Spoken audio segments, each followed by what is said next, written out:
नमस्कार, स्वागत है आप सभी का advocate chamber for legal help के खास कार्यक्रम कानूनी चर्चा में। और मैं हूं आपके साथ एडवोकेट राजीव कुमार शुक्ला। चर्चा शुरू करने से पहले हम आपका परिचय अपने साथी अधिवक्ता से करवाते हैं, जिनका नाम है एडवोकेट कुमकुम शुक्ला। कानूनी चर्चा में आज का हमारा टॉपिक है उत्तराधिकार प्रमाण पत्र क्यों बनवाया जाता है और कहां से बनता है उत्तराधिकार प्रमाण पत्र और कैसे बनता है उत्तराधिकार प्रमाण पत्र। इन तमाम सवालों को हम एडवोकेट कुमकुम शुक्ला से जानने की कोशिश करेंगे। मैम, सबसे पहले स्वागत है आपका हमारे खास कार्यक्रम कानूनी चर्चा में। और हमारा पहला सवाल है, उत्तराधिकार प्रमाण पत्र आखिर होता क्या है? देखिए, उत्तराधिकार प्रमाण पत्र एक मृत व्यक्ति के उत्तराधिकारी को कोर्ट द्वारा दिया गया एक प्रमाण पत्र है, जिसमें वसीयत नहीं तैयार की थी, और ये प्रमाण पत्र उत्तराधिकारी की प्रामाणिकता को स्थापित करता है। हम आपको रोकना चाहेंगे और आपसे यह जानना चाहेंगे, क्या उत्तराधिकार प्रमाण पत्र मृत व्यक्ति की संपत्ति को प्राप्त करने का अधिकार देता है? जी हाँ, उत्तराधिकार प्रमाण पत्र याचिकाकर्ता को मृत व्यक्ति के ऋणों और चल संपत्तियों पर अधिकार देता है। मृत व्यक्ति के ऋणों का भुगतान और मृत व्यक्ति की चल संपत्ति का ट्रांसफर भी प्रमाण पत्र धारक द्वारा किया जा सकता है। एक और सवाल हम आपसे जानना चाहेंगे, उत्तराधिकार प्रमाण पत्र कौन जारी कर सकता है?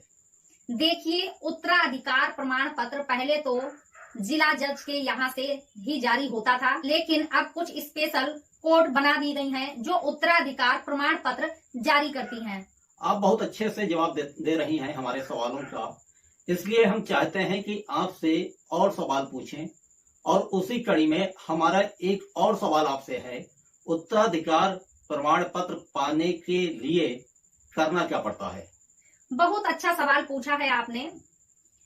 पूरा प्रोसीजर तो बताना ही संभव नहीं है, लेकिन उत्तराधिकार प्रमाण पत्र पाने के लिए आपको कोर्ट में याचिका दायर करनी पड़ती है, और यह याचिका उस कोर्ट के क्षेत्राधिकार में दायर की जाती है जहां व्यक्ति की मृत्यु हुई हो, या फिर जहां मृत व्यक्ति की चल अचल संपत्ति मौजूद हो, वहां भी याचिका दायर की जा सकती है।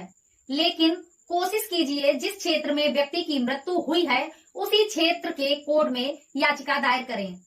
एक और सवाल आपसे पूछेंगे कि याचिका दायर करने के लिए कौन से दस्तावेज बहुत ही महत्वपूर्ण है जो याचिकाकर्ता के पास उस समय होने चाहिए? बहुत अच्छा सवाल पूछा आपने। देखिए, जब याचिका दायर करें तो सबसे पहले आपके पास मृत्यु प्रमाण पत्र होना चाहिए, वारिसान होना चाहिए। यदि मृत्यु एक्सीडेंट में हुई हो तो पोस्टमार्टम रिपोर्ट होनी चाहिए, FIR की कॉपी होनी चाहिए, तथा परिवार में जितने भी वारिस हैं उनके आधार होने चाहिए। ऐसे तमाम दस्तावेज हैं जो आपके पास होने ही चाहिए। जहां तक हमने सुना है कि कोर्ट में जब कोई याचिका दायर की जाती है तो कोर्ट द्वारा न्यूज़पेपर में इश्तिहार भी दिया जाता है। आपने सही सुना है। जब आपकी याचिका स्वीकार हो जाती है तो कोर्ट न्यूज़पेपर में सार्वजनिक सूचना निकलवाने के लिए कहती है, ताकि यदि किसी को आपत्ति हो तो वो कोर्ट में निर्धारित समय सीमा के अंदर अपनी आपत्ति दाखिल कर सके। मान लीजिए किसी ने आपत्ति दाखिल नहीं की, किसी को कोई आपत्ति हुई ही नहीं, तब कोर्ट क्या करती है? देखिए, यदि किसी ने आपत्ति दाखिल ही नहीं की तो कोर्ट याचिकाकर्ता के पक्ष में सक्सेशन सर्टिफिकेट जारी कर देती है। एक बहुत ही अहम सवाल आपसे जानना चाहेंगे, याचिकाकर्ता को कोर्ट फीस भी जमा करनी पड़ती है। हम जानना चाहेंगे यह कोर्ट फीस कितनी होती है? देखिए, कोर्ट द्वारा उत्तराधिकार प्रमाण पत्र तभी जारी किया जाता है जब याचिकाकर्ता द्वारा कोर्ट में एक निर्धारित कोर्ट फीस जमा कर दी जाती है, और ये कोर्ट फीस संपत्ति के मूल्य पर निर्भर करती है, और करीब 2 या 3% तक फीस हो सकती है। हमारा अंतिम सवाल आपको मुश्किल में डाल सकता है, क्योंकि हमारा अंतिम सवाल यह है, यदि याचिकाकर्ता के पास पोस्टमार्टम रिपोर्ट है, FIR की कॉपी है, और व्यक्ति की किसी दुर्घटना में मृत्यु हुई है तो और मृत्यु सर्टिफिकेट नहीं है, तब क्या उत्तराधिकार प्रमाण पत्र कोर्ट जारी कर देगा?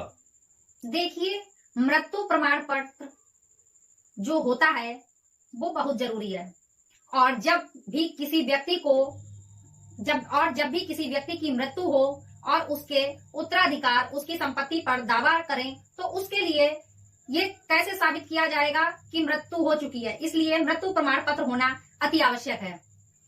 तो ये थी हमारे साथ एडवोकेट कुमकुम शुक्ला। अब हमें दें इजाजत, हम जल्द वापस आएंगे ऐसे ही किसी कानूनी जानकारी के साथ। तब तक आप रहें सतर्क।